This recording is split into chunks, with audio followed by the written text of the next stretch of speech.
Hello ಗೆಳೆಯರೇ, ನಮಸ್ಕಾರ.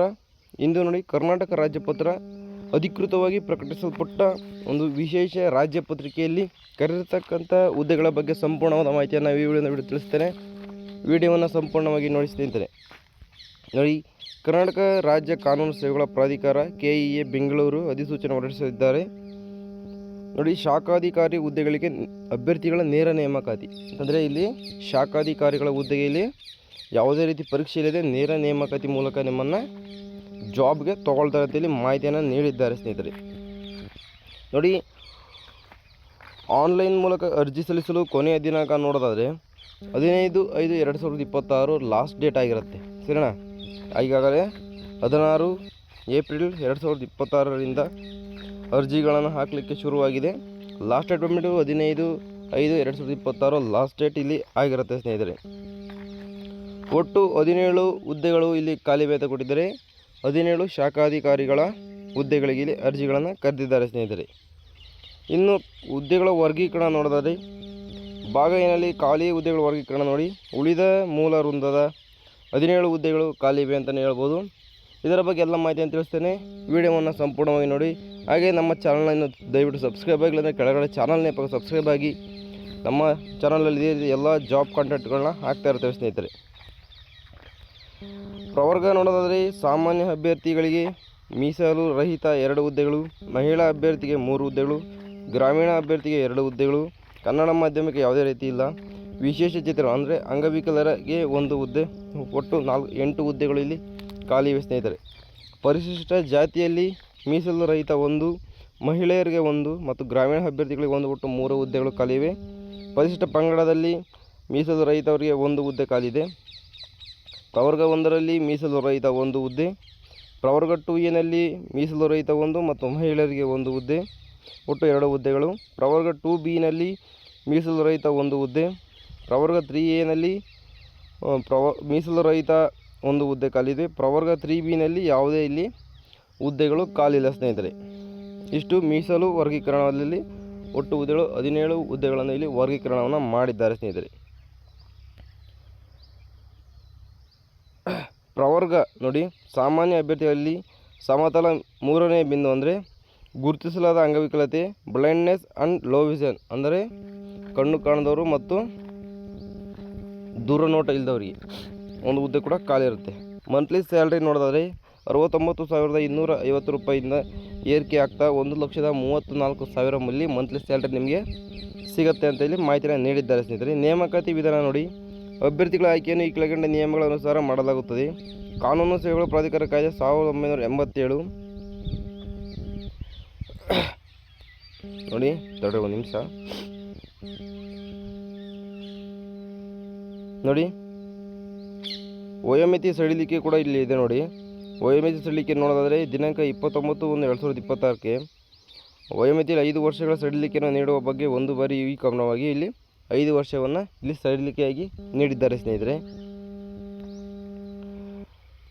ಇನ್ನು ವಿದ್ಯಾರ್ಹತೆ ನೋಡಿ, ವಿದ್ಯಾರ್ಹತೆ ನೋಡೋದಾದರೆ ಅಭ್ಯರ್ಥಿಯು ಮಾನ್ಯತೆ ಪಡೆದ ವಿಶ್ವವಿದ್ಯಾಲಯದಿಂದ ಕಾನೂನು ಪದವಿ LLB ಪಡೆದಿರಬೇಕು. ನೋಡಿ, LLB ಪಡೆದ ಇಲ್ಲಿ ಅಭ್ಯರ್ಥಿಗಳು ಈ ಒಂದು ಹುದ್ದೆಗಳಿಗೆ ಇಲ್ಲಿ ಅರ್ಜಿಗಳನ್ನು ಶಾಖಾಧಿಕಾರ ಹುದ್ದೆಗಳಿಗೆ ಅರ್ಜಿಗಳನ್ನು ಇಲ್ಲಿ ಹಾಕ್ಬೋದಾಗಿದೆ. ವಯೋಮಿತಿ ನೋಡಿ, ಶಾಖಾಧಿಕಾರಿ ಹುದ್ದೆಗೆ ಅರ್ಜಿ ಸಲ್ಲಿಸುವ ಎಲ್ಲ ಪ್ರವರ್ಗದ ಅಭ್ಯರ್ಥಿಗಳು ದಿನಾಂಕ 16/4/2026ರಂತೆ ಕನಿಷ್ಠ 18 ವರ್ಷಗಳಿಗಿಂತ ಕಡಿಮೆ ಇಲ್ಲದ ಮತ್ತು ಈ ಕೆಳಕಂಡ ನಿಗದಿಪಡಿಸಿರುವ ಗರಿಷ್ಠ ವಯೋಮಿತಿಯನ್ನು ಇಲ್ಲಿ ಮೀರಿರಬಾರದು.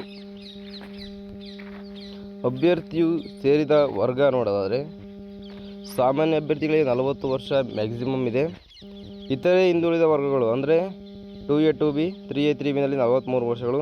ಇನ್ನು ಪರಿಶಿಷ್ಟ ಜಾತಿ, ಪರಿಶಿಷ್ಟ ಪಂಗಡ ಮತ್ತು ಇತರೆ ಹಿಂದುಳಿದ ವರ್ಗಗಳಿಗೆ 45 ವರ್ಷಗಳಲ್ಲಿ ಏಜ್ ಲಿಮಿಟ್ನ ನಿಗದಿಪಡಿಸಿದ್ದಾರೆ ಸ್ನೇಹಿತರೆ. ಅರ್ಜಿ ಶುಲ್ಕ ನೋಡಿ, ಅಭ್ಯರ್ಥಿಯು ಆನ್ಲೈನ್ ಅರ್ಜಿಯನ್ನು ಉಲ್ಲೇಖಿಸುವಂತೆ net banking, UPI, debit card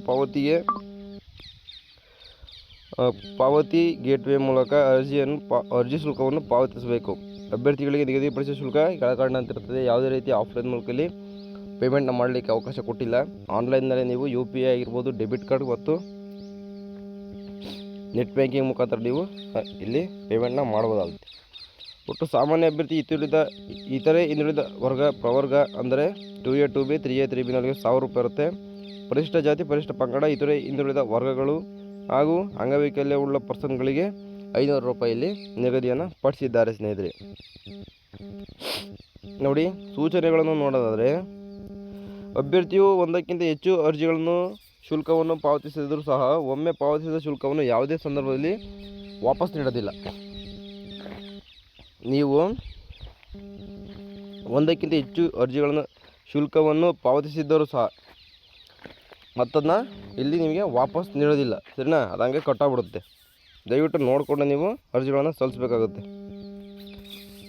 ಕೊನೆಯ ಕ್ಷಣದಲ್ಲಿ ಅರ್ಜಿ ಸಲ್ಲಿಸುವಾಗ ಆಗಬಹುದಾದ ಒತ್ತಡಗಳನ್ನು ತಪ್ಪಿಸಲು ಅಭ್ಯರ್ಥಿಯು ಮುಂಚಿತವಾಗಿ ಆನ್ಲೈನಲ್ಲಿ ಅರ್ಜಿಗಳನ್ನು ಸಲ್ಲಿಸಬೇಕು. ಯಾಕಂದರೆ ಸರ್ವರ್ ಬಿಸಿ ಬರ್ಬೋದು ಲಾಸ್ಟ್ ದಿನಗಳಲ್ಲಿ. ಸರಿನಾ? ದಯವಿಟ್ಟು ಯಾರು LLB ಮುಗಿದಿರ್ತಕ್ಕಂಥ ಅಭ್ಯರ್ಥಿಗಳು ಹೋಗಿ ಹಿಂದೆ ಅರ್ಜಿಗಳನ್ನು ಸಲ್ಲಿಸಿಕೊಳ್ಳಿ.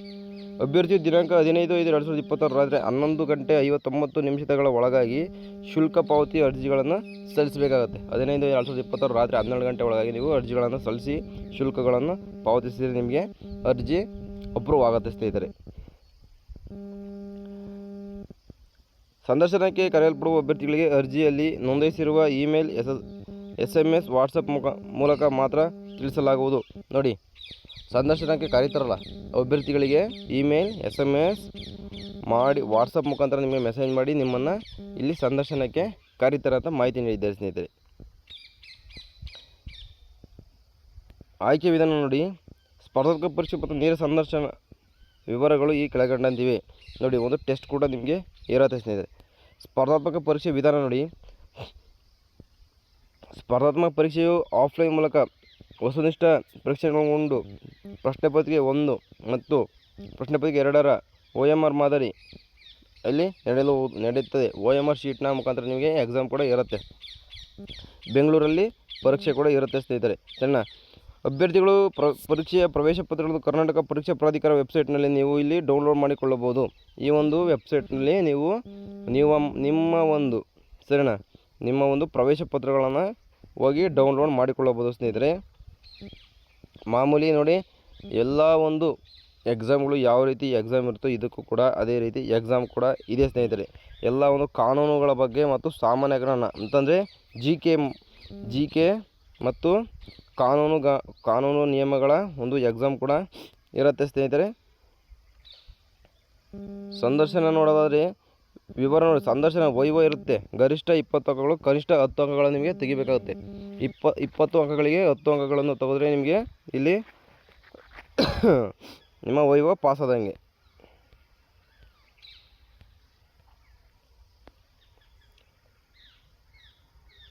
ನೋಡಿ,